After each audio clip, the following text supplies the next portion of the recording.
Assalamualaikum warahmatullahi wabarakatuh. Kembali lagi di channel Nasihat Kehidupan Misteri. Pada video kali ini saya akan membahas tentang Jawa keturunan Yahudi. Anda tidak akan paham bila menemukan peta Indonesia Raya dijadikan center display di sebuah web Israel dan Amerika Serikat. Juga agak miris melihat tanda merah pada daerah tertentu di Nusantara, ujar Kiai MH Ainun Najib. Sebagaimana di kantor Perdana Menteri Israel, Anda bisa melihat ke sana dan melirik sebuah ruangan khusus yang berisi segala macam data tentang Indonesia, segala bidang yang diupdate setiap minggu.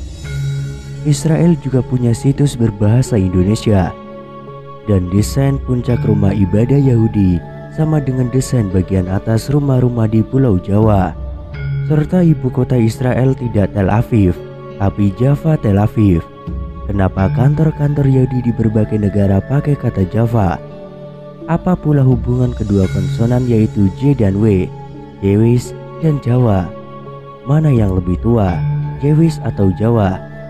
Apakah dengan demikian Yahudi merasa menjadi keturunan Jawa? Dari dunia Jawa dimunculkan sedikit informasi bahwa beberapa waktu yang akan datang akan terjadi hasil taruhan antara Yahudi, Jewish dengan Jawa. Kalau Yahudi yang memenangkan persaingan memimpin dunia, mereka akan ajak Jawa menjadi rekan kerja. Kalau Jawa yang juara, mereka akan berguru kepada Jawa. Hari ini mayoritas aset moneter global dan segala jenis modal perekonomian, Bank Dunia, dan institusi-institusi keuangan primer dunia dipegang oleh keturunan Yahudi, dan strategi pengelolaannya sampai ke Kongres Amerika berada di genggaman turunan yang lainnya dari Yahudi juga. Hasil riset Lembaga Studi Islam dan Kepurbakalaan yang dipimpin oleh Kiai Haji Fahmi Basyah, dosen matematika Islam UIN Syarif Hidayatullah Jakarta, bahwa sebenarnya Candi Borobudur adalah bangunan yang dibangun oleh tentara Nabi Sulaiman, termasuk di dalamnya dari kalangan bangsa jin dan setan yang disebut dalam Al-Quran sebagai Arsy Ratu Sabah. Sejatinya Prince of Sabah atau Ratu Bilqis adalah Ratu Boko yang sangat terkenal di kalangan masyarakat Jawa. Sementara patung-patung Candi Borobudur yang selama ini dikenal sebagai patung Buddha, sejatinya adalah patung model bidadara dalam surga yang menjadikan Nabi Sulaiman sebagai modelnya dan berambut keriting. Dalam literatur Bani Israel dan Barat, bangsa Yahudi dikenal sebagai bangsa tukang dan berambut keriting, tetapi faktanya justru suku Jawa lah yang menjadi bangsa tukang dan berambut keriting. Kesimpulannya bahwa suku Jawa disebut juga sebagai Bani Luqman karena menurut karakternya suku tersebut sesuai dengan ajaran Luqmanul Hakim sebagaimana tertera dalam Al-Quran, dan satu-satunya nabi yang termaktub dalam Al-Quran yang menggunakan nama Devansu hanyalah Nabi Sulaiman, dan negeri yang beliau wariskan negerinya diperintah oleh keturunannya yang juga bernama Devansu, yaitu Soekarno, Soeharto, dan Susilo, serta meninggalkan negeri bernama Sleman di Jawa Tengah. Nabi Sulaiman mewarisi kerajaan dari Nabi Daud yang dikatakan di dalam Al-Quran dijadikan khalifah di bumi, yaitu menjadi penguasa dunia dengan benua Atlantis sebagai pusat peradabannya. Nabi Daud juga dikatakan raja yang mampu menaklukkan besi, yaitu membuat senjata dan gamelan dengan tangannya. Beliau juga bersuara merdu dan juga menaklukkan gunung sehingga dikenal sebagai Raja Gunung. Di Nusantara ini yang dikenal sebagai Raja Gunung adalah Sailendra. Menurut Dr. Daud Yusuf, nama Sailendra berasal dari kata Saila dan Indra. Saila yang berarti gunung dan Indra yang berarti raja. Dan negeri yang dikelilingi oleh gunung berapi aktif satu-satunya di dunia hanyalah Indonesia, dan penguasanya disebut Raja Gunung. Jadi sebenarnya Bani Israel yang sekarang menjajah Palestina bukan keturunan Israel yang asli, yang hanya terdiri dari 12 suku, tetapi mereka menamakan diri suku ke-13, yaitu suku Khazar.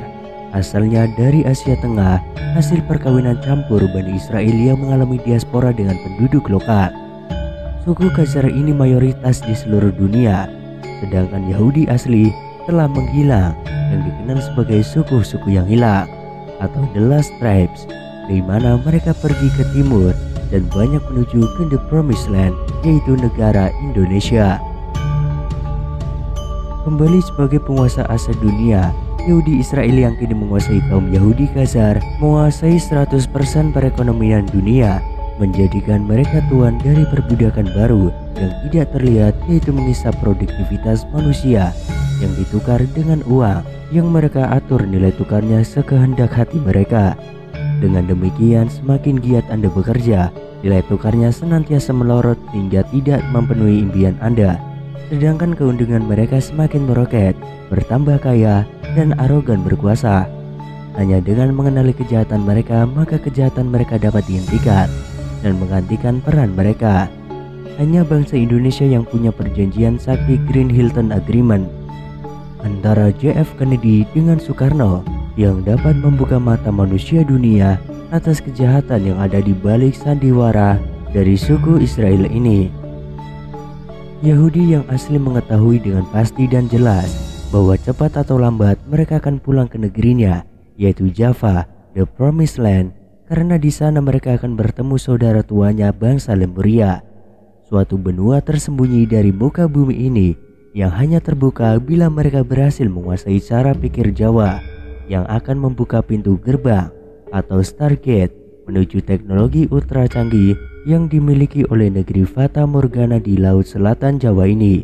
Negeri Lemuria masih ada hingga kini dan berhubungan dengan penguasa tanah Jawa Ras Sulaiman terakhir, dan keyakinan Yahudi kuno inilah yang ditunggangi Yahudi Khazar Israel untuk menguasai tanah Indonesia tanpa diketahui maksudnya dan sama simpunya negeri.